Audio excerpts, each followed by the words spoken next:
मौका है एक ऐसी पर्सनालिटी से मिलने का जिनकी आवाज, जिनकी कामों को देखा जाए तो उन्होंने समाज में एक अच्छा काम कर रहे हैं।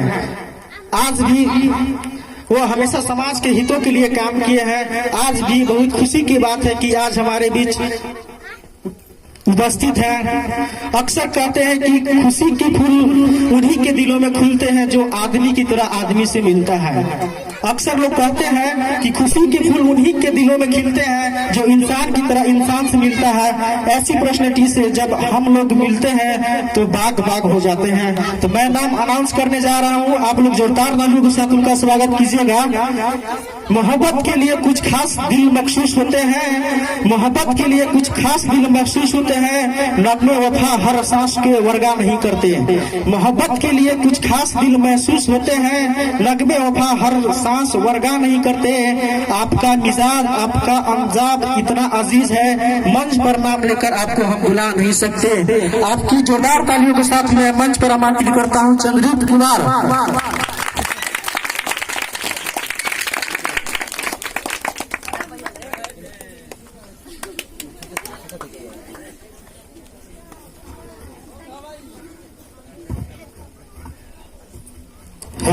हेलो।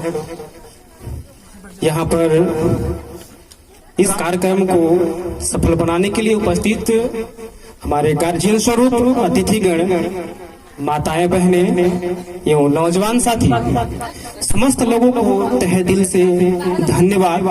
क्योंकि ऐसी मौसम में, ऐसी ठंडी भरी मौसम में जो आप लोग ने इस कार्यक्रम को सफल बनाने के लिए जो एकत्र हुए हैं, फिर से आप सभी को धन्यवाद देता हूं।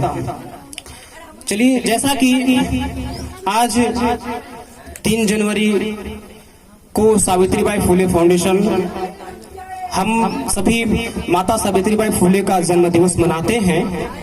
तो इस बार फिर से मनाने की हमने ठानी है।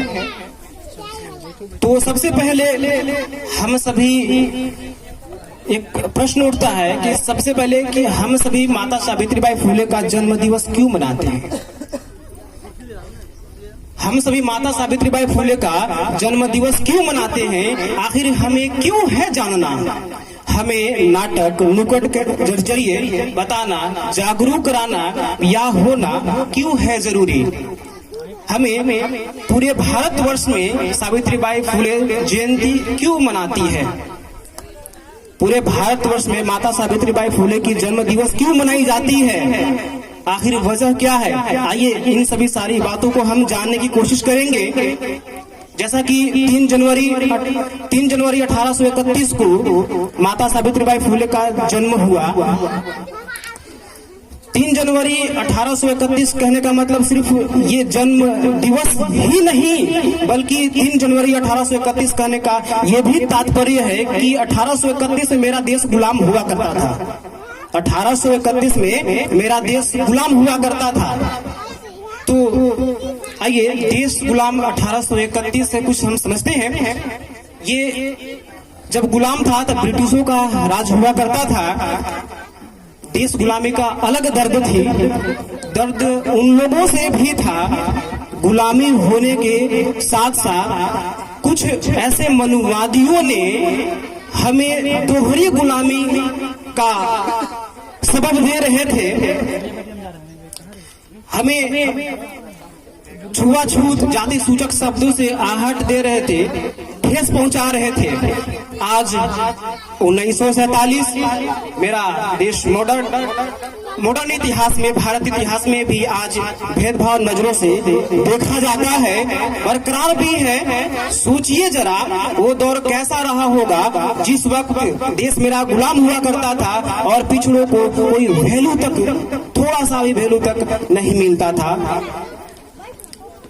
जो लोग खाने के लिए, एक एक दाने के लिए तरस रहे थे, दबते कुचलते जीवन जीने के लिए तरस रहे थे, इन्हीं परिस्थितियों के बीच मार झेलते हुए सावित्रीबाई फुले का जन्म हुआ।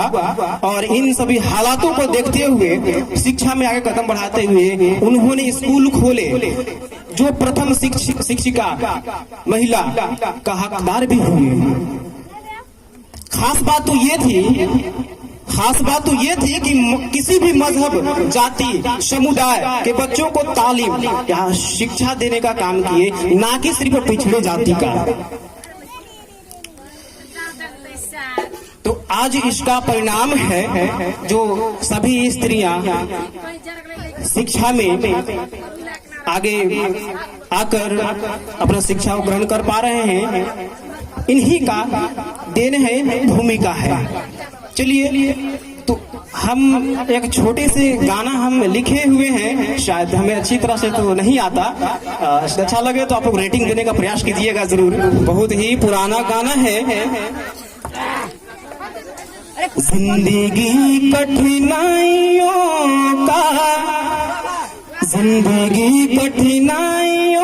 का ओ माता तूने कर दी, जिंदगी आसान जीने की। इस गाने में माता का, इसका तात्पर्य है माता सावित्रीबाई फूले और बाबा का डॉक्टर भीमराव अंबेडकर का मतलब है, अर्थ है जिंदगी कठिनाइयों का ओ माता तूने कर दी, जिंदगी आसान जीने की ओ माता तूने कर दी, जिंदगी आसान जीने की।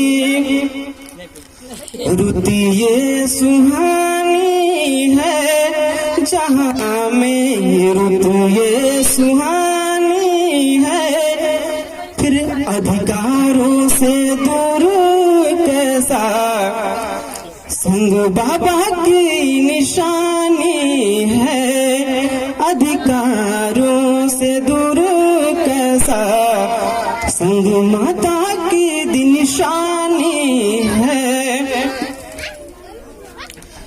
धन्य सृजन करता माता पिताओं, जिन्होंने रत्न ऐसे जन्म दिया हो। धन्य सृजन करता माता पिताओं, जिन्होंने रत्न ऐसे जन्म दिया हो। दूसरों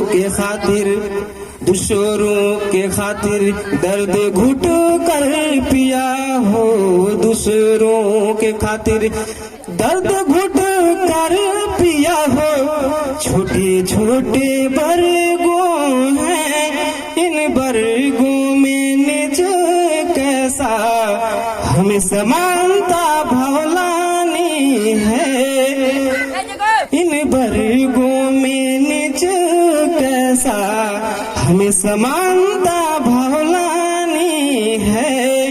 जिंदगी कठिनाइयों का ओ माता तूने कर दी, जिंदगी आसान जीने की। महानायिका सावित्रीबाई फूले के जीवन चरित्र को अपना आदर्श स्वीकार करते हुए अपनी इन दो पंक्तियों के साथ अपनी वाणी को विराम करूंगा।